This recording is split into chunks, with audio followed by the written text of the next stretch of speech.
Então, pessoal, vamos conversar aqui sobre uma série de previsões feitas pelo Fernando Haddad recentemente aqui para a economia brasileira em 2024.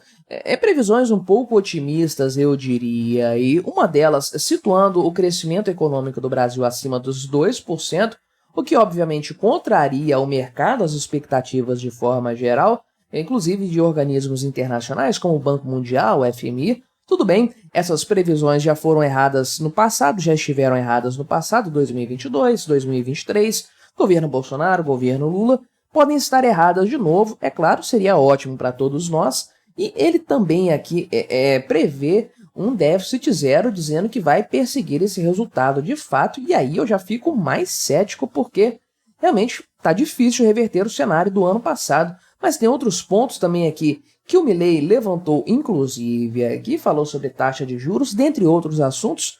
Vamos conversar sobre todos esses temas, mas antes disso, não se esqueça, deixe o seu like e o seu comentário neste vídeo, se inscreva no meu canal se você ainda não for inscrito, considere se tornar membro patrocinador do meu trabalho. Com valores a partir de R$ 1,99 por mês, você me ajuda bastante dessa forma, pode ter certeza disso, né? Então, isso aqui foi afirmado hoje, né? Colocaram aqui quarta-feira, dia 22, dia 22, quinta-feira, né? O pessoal aqui não faz uma revisão muito boa dos dados aqui, mas, enfim, a gente sabe como é que funciona esses jornais aqui, deixam muito a desejar no sentido da revisão textual. Mas então ele afirmou, dia 22, ao jornal Globo News, aliás, ao canal Globo News aqui, o seguinte, que o Brasil pode terminar o ano, então, com um crescimento acima de 2%, que é um resultado, sem dúvidas, impressionante, apesar de que o primeiro semestre vai ter um crescimento mais modesto, né? Então, nas palavras dele aqui, ó, penso que nós temos o primeiro semestre ainda um pouco afetado pelo pico do juro do Banco Central, porque isso tudo tem um efeito diferido no tempo, e ele atingiu o juro real, porque a gente pensa muito em juros nominal e fala, o juro nominal atingiu o ápice lá em 2022. Na verdade, é o juro real que afeta a economia. O que ele está falando aqui é o seguinte, né? A taxa de juros caiu, mas a inflação também está num patamar menor. Então, fazendo a diferença de uma coisa para outra, a subtração de uma coisa para outra, nós chegamos numa taxa de juros muito alta. E o que ele está colocando aqui é que a atividade econômica do Brasil está sendo afetada por essa taxa de juros alta, o que não é, pelo menos no todo, verdade, porque a gente sabe quais são os motivos que estão afetando a atividade econômica no Brasil. Em primeiro lugar, uma alta carga tributária, né? Eu fiz um vídeo já hoje aqui no canal, pode procurar aí se você ainda não assistiu, falando que a arrecadação do Estado atingiu um recorde agora em 2024.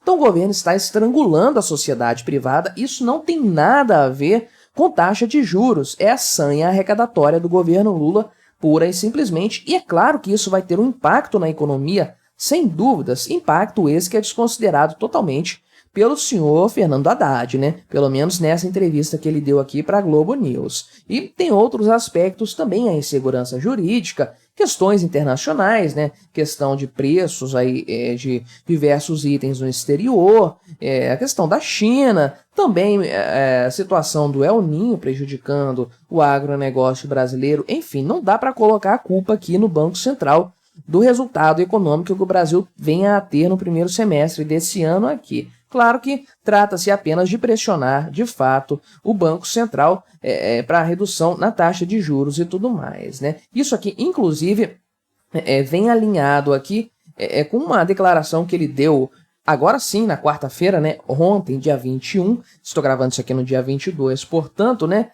A respeito da continuidade da questão da redução da taxa de juros, né? Ele afirmou que isso aqui vai depender também de fatores externos, além aqui das medidas de política fiscal do governo Lula, né? Então, ele diz aqui o seguinte, que não dá para desconsiderar a importância da taxa de juros lá nos Estados Unidos, que tudo indica vai ser mantida por conta de problemas de inflação, uma inflação mais resiliente lá fora, e aí é difícil você ficar abaixando a taxa de juros aqui no Brasil, para concorrer com uma taxa de juros ainda alta lá fora. Isso traz uma série de problemas, sem dúvida, e tudo mais, né? E aí, então, o Fernando Haddad aqui avalia que o Brasil pode se beneficiar de um ciclo de crescimento sustentável mais longo, dependendo do ritmo da queda na taxa de juros lá fora aí, e ele acredita que isso vai começar a acontecer a queda nas taxas nas maiores economias do mundo ainda nesse primeiro semestre, mas não se sabe quando.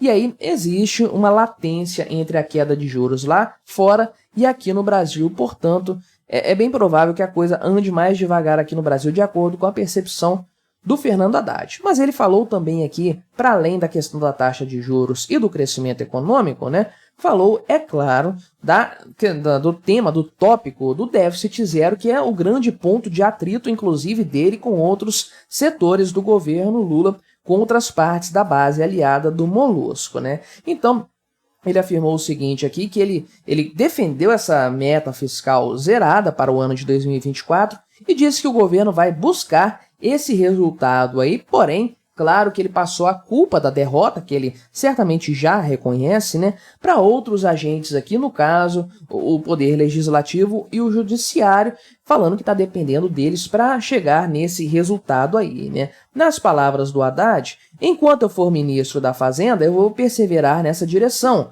porque eu acredito que isso vai trazer muitos benefícios para o Brasil. Não tenho nenhuma dúvida de que nós estamos fazendo o que precisa ser feito, né.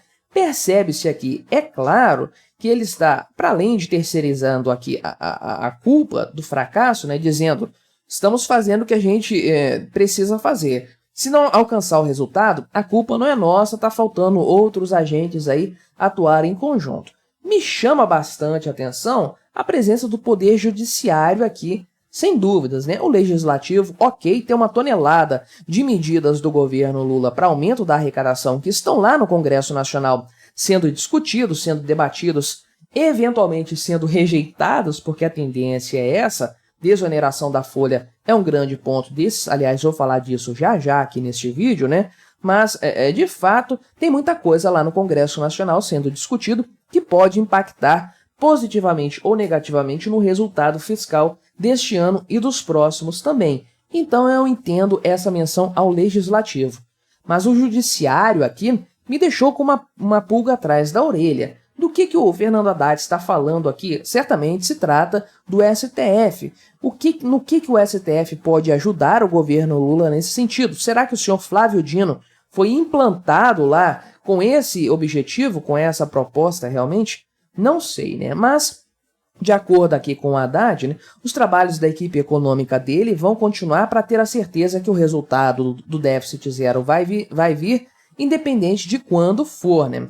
Nas palavras dele, virá, nós temos que perseverar para que ele venha, né? Então, realmente, não tá botando muita fé, não tá colocando a mão no fogo por esse resultado, tá apenas fazendo aquela propaganda política a respeito do resultado que ele tanto defendeu, mas que dificilmente será alcançado. E ele tratou também aqui, no caso, em relação mais à relação dele, né, ligado aqui com a questão, de fato, do relacionamento com o Congresso Nacional sobre a desoneração da folha de pagamento. Você pode ver que a coisa está meio bagunçada, porque aqui eles dizem, o próprio site Gazeta do Povo, tá? Tô olhando isso aqui, essas duas notícias principais no site Gazeta do Povo, e aqui eles dizem que quarta-feira, dia 22, que foi a entrevista, aqui quarta-feira, dia 21. Então não sei se foi na quinta 22 ou na quarta 21.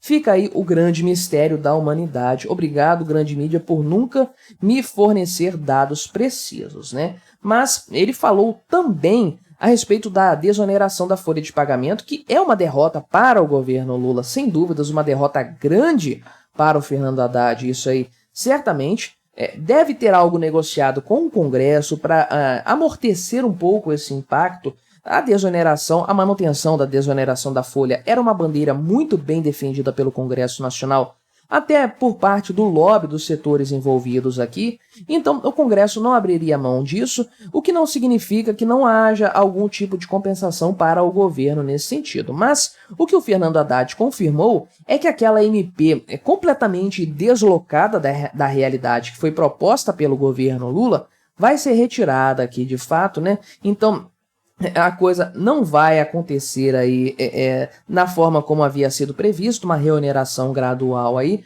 O que vai acontecer é que o governo vai submeter ao Congresso Nacional um projeto de lei no futuro aí, para que o Congresso debata sobre o tema, e o governo supostamente vai aceitar essa ideia aí, aceitar essa questão, né? Então, isso aqui teria sido azeitado entre o governo Lula e o Rodrigo Pacheco aqui, e de fato o Haddad chegou a essa conclusão também se reunindo com o Lula aí, para que a coisa de fato não tenha nenhum tipo de impacto nas relações entre o governo Lula e o Congresso, até porque, conforme eu falei aqui no começo do vídeo, e para fins de resultado fiscal, o governo Lula depende muito do Congresso Nacional para ficar comprando esse tipo de briguinha besta aqui com eles, né? Tudo bem, a questão da desoneração fiscal aqui representa uma renúncia fiscal de 20 bilhões de reais para o governo Lula, só que tem uma série de impactos disso na questão da empregabilidade, na questão aí